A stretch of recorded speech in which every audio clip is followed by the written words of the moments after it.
আসসালামু আলাইকুম, welcome back to my channel Sumi রান্না করে সবাইকে স্বাগতম।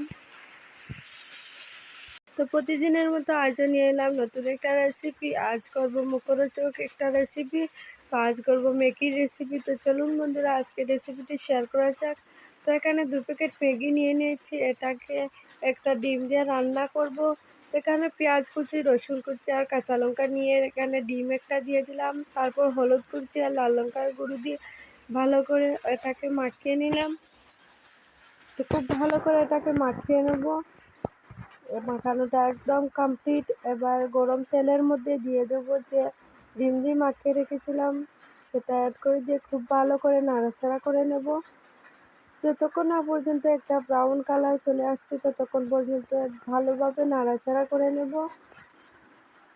তো এই ম্যাগি রেসিপিটি এভাবে রান্না করলে খেতে কিন্তু অসাধারণ লাগে।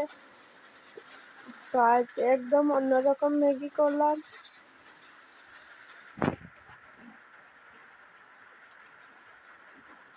বাচ্চারাও কিন্তু এভাবে ম্যাগি রান্না করলে খেতে কিন্তু খুব পছন্দ করবে। এবার দিয়ে দিলাম লবণ। তো ভাজাভাজিটা একদম হয়ে আসছে, আরও একটু ব্রাউন কালার হলে এতে অ্যাড করে দেব ম্যাগিটা। এবার দিয়ে দিলাম 1 প্যাকেট ম্যাগি মশলা।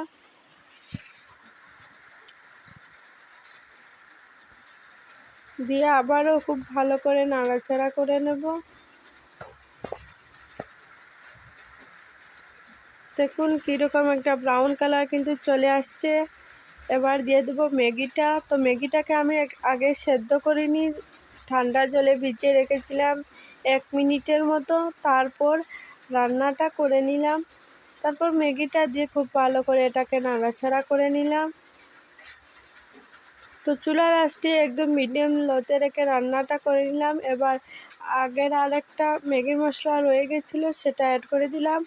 তো রেসিপিটি কেমন হয়েছে অবশ্যই কমেন্ট করে জানাবেন। তো ভালো লাগলে অবশ্যই একটা লাইক করে দেবেন। তো আজ এই পর্যন্তই, টাটা।